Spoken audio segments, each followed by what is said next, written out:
Tout ce que vous devez savoir sur les fonctions affines, le chapitre 10. On va faire un petit résumé de ce qu'il faut connaître. Alors d'abord, grand 1, caractérisation des fonctions affines. Une fonction affine, qu'est-ce que c'est? C'est une fonction définie sur grand R par une expression de la forme ax plus b, où a et b sont deux réels.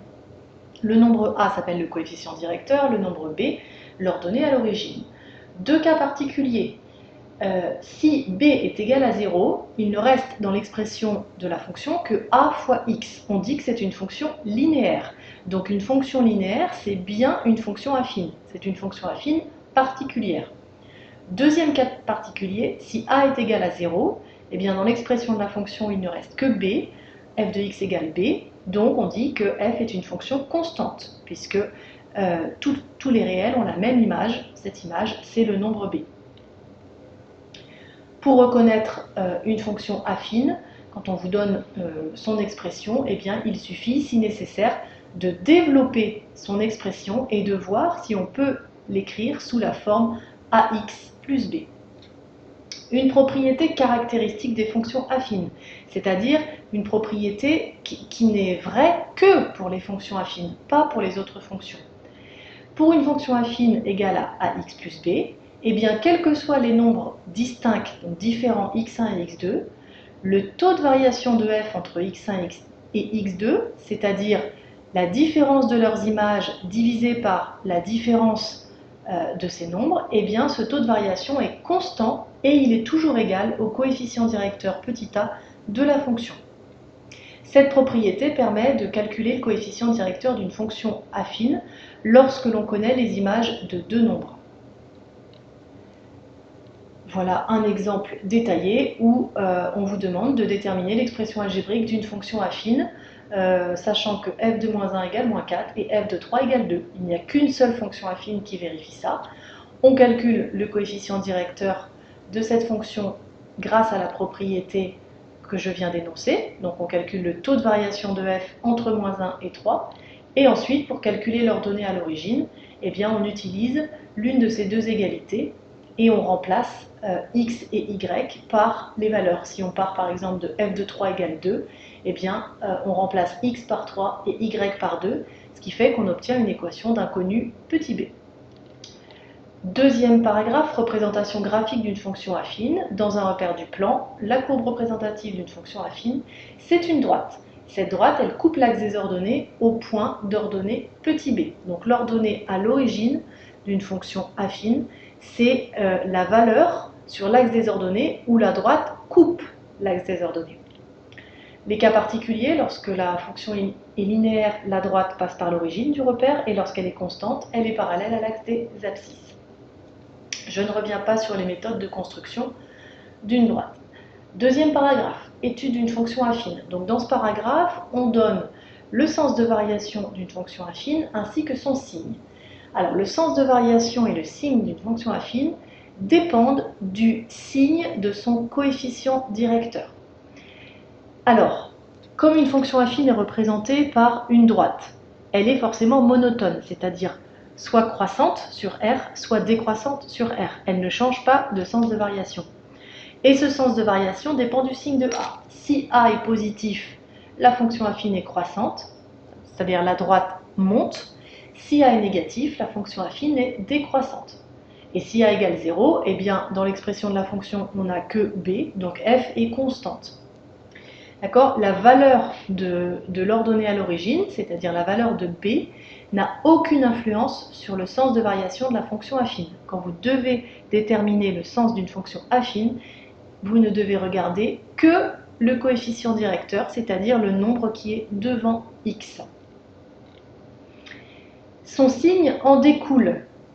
Donc si A est positif, la droite qui représente la fonction affine monte. À un moment donné, elle coupe l'axe des abscisses, donc là où elle coupe l'axe des abscisses, enfin, l'abscisse du point d'intersection entre la droite et l'axe des abscisses, vous la trouvez en résolvant l'équation f de x égale 0. Là, c'est l'antécédent de 0. Mais comme la droite monte, eh bien, la fonction affine, avant de s'annuler, elle est négative, et après, elle est positive. Alors que quand son coefficient directeur est négatif, c'est le contraire. Elle est d'abord positive, puis négative. Donc, pour déterminer le signe d'une fonction affine, on commence par chercher la valeur de x où elle s'annule, c'est-à-dire l'antécédent de 0, en résolvant f de x égale 0. Et ensuite, on détermine si c'est moins, plus ou plus, moins, en regardant tout simplement encore le signe du coefficient directeur de la fonction. Vous avez des exemples. Dernier paragraphe, application à la résolution algébrique d'inéquation. Alors, premier paragraphe, résolution d'inéquation du premier degré, c'est-à-dire quand on a juste x au degré 1, pas de x carré. Les propriétés à connaître. Additionner ou soustraire un même nombre aux deux membres d'une inéquation ne change pas le sens de l'inégalité. Multiplier ou diviser les deux membres de l'inéquation. Alors, si on multiplie ou qu'on divise par un nombre positif, le sens de l'inégalité ne change pas.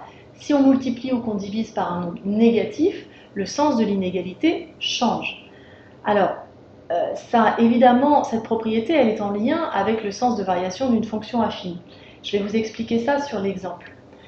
Dans l'exemple, donc, vous devez résoudre cette inéquation. Donc, de la même façon que pour une équation, pour résoudre une inéquation du premier degré, il faut isoler x dans le premier membre, c'est-à-dire à gauche, et mettre les constantes dans le second membre, c'est-à-dire à droite. Donc, on va commencer, comme on a 2x à droite, on va commencer par soustraire 2x des deux côtés de l'inégalité. Donc, comme je soustrais 2x des deux côtés, je ne change pas le sens. D'accord ? Quand vous soustrayez le même nombre aux deux membres d'une inégalité, on ne change pas le sens. 3 est plus petit que 5. Si vous soustrayez 2 des deux côtés, vous obtenez 1 d'un côté et 3 de l'autre. Bon, 1 est aussi plus petit que 3. C'est facile à comprendre. Donc, on arrive à moins 6x moins 3 supérieur à 3. Ensuite, on ajoute 3 aux deux côtés de l'inégalité pour ne plus avoir de constante à gauche. Donc quand on ajoute 3, en fait, c'est comme si on appliquait la fonction affine x plus 3. D'accord ? Or, la fonction affine x plus 3, c'est une fonction affine qui est croissante.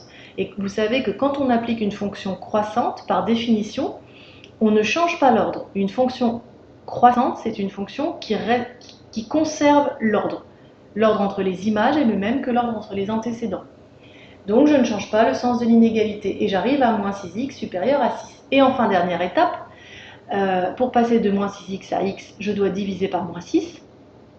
Diviser par moins 6, c'est comme multiplier par moins 1 sixième.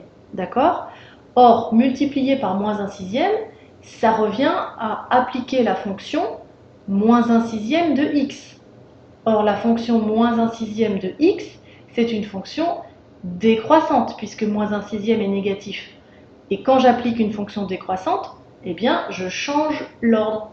Donc c'est pour ça que quand on multiplie ou qu'on divise par un nombre négatif, comme cela revient à appliquer une fonction linéaire décroissante, eh bien, on change le sens de l'inégalité. Signe d'un produit, une équation produit. Quand vous savez, dans la mesure où vous savez déterminer le signe d'une fonction affine, le signe de ax plus b, eh bien vous pouvez étudier le signe de produit de fonction affine ou de quotient de fonction affine en utilisant tout simplement la règle du signe d'un produit ou la règle du signe d'un quotient. Alors par exemple pour cette inéquation, donc on va faire un tableau de signes pour étudier le signe du premier facteur, x plus 1. Dans le tableau de signes, on fera une ligne pour le signe du premier facteur, x plus 1, une ligne pour le signe du deuxième facteur, moins 2x plus 6. Donc ces deux lignes-là, on va les compléter en utilisant la propriété qu'on a vue sur le signe d'une fonction affine, qui est ici. Et pour en déduire le signe du produit, eh bien on appliquera la règle des signes. Donc bien sûr, là aussi, il faut commencer par trouver la valeur de x qui annule le premier facteur, donc c'est moins 1, et la valeur de x qui annule le deuxième facteur, c'est 3. Et ces deux valeurs de x, il faut bien sûr les placer la plus petite à gauche et la plus grande à droite. Placez-les dans l'ordre croissant dans votre tableau. Donc le signe de x plus 1, quel est le coefficient directeur de x plus 1 ? Il n'est pas écrit, il est sous-entendu. Devant x, on a 1. 1 est un nombre positif, donc x plus 1, c'est une fonction affine qui est strictement croissante. Donc elle est d'abord négative, puis positive. Moins 2x plus 6, son coefficient directeur, c'est moins 2. il est négatif. Donc moins 2x plus 6 est une fonction affine décroissante. Donc elle est d'abord positive avant de s'annuler, puis négative. Et on en déduit le signe du produit, x plus 1 facteur de moins 2x plus 6. À partir de là, quand on a obtenu le signe du produit, on peut résoudre n'importe quelle inéquation. Donc ici, l'inéquation, c'est x plus 1 facteur de moins 2x plus 6 strictement négatif. Donc là, je regarde où est-ce que j'ai des signes moins dans la ligne du signe du produit.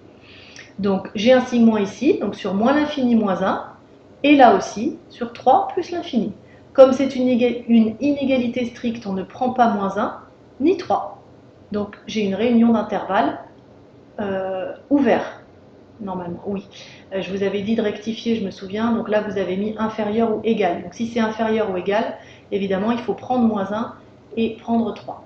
Pour le signe d'un quotient, eh bien, tout se passe de la même façon que pour le signe d'un produit, à la seule différence que dans le tableau de signes, vous avez une double barre, parce que la valeur qui annule le dénominateur du quotient, elle est valeur interdite pour le quotient. D'accord? Donc, pour résoudre cette inéquation, moins 2x plus 4 sur x moins 1 supérieur ou égal à 0, on va faire un tableau de signes pour étudier le signe de moins 2x plus 4, le signe de x moins 1, et on en déduira le signe du quotient. Donc, moins 2x plus 4, coefficient directeur moins 2, donc elle est d'abord positive avant de s'annuler. J'ai oublié de dire, évidemment, on commence par chercher les valeurs qui annulent la valeur qui annule le numérateur, puis la valeur qui annule le dénominateur et qui est donc valeur interdite. Donc pour le numérateur, on trouve 2, pour le dénominateur, on trouve 1. Donc moins 2x plus 4, fonction affine décroissante, elle est d'abord positive, puis négative. X moins 1, coefficient directeur, là, il n'est pas écrit, mais c'est 1, positif, donc c'est une fonction affine croissante. Donc avant de s'annuler, elle est négative, puis après, elle est positive. On en déduit, avec la règle des signes, le signe du quotient. Alors la valeur 2 qui annule le numérateur, elle annule le quotient, mais la valeur 1 qui annule le dénominateur, elle n'annule pas le quotient, elle est valeur interdite pour le quotient. Donc là, vous devez mettre une double barre. Et puis après, en regardant cette ligne, le signe du quotient, vous en déduisez l'ensemble solution de l'inéquation qui vous est donnée. Donc ici, le quotient supérieur ou égal à 0, donc on regarde où il y a un plus, ici. C'est donc pour x compris entre 1 et 2. Comme il peut être égal à 0, puisque c'est une inégalité large, on prend 2, mais on ne prend pas 1, puisque c'est la valeur interdite.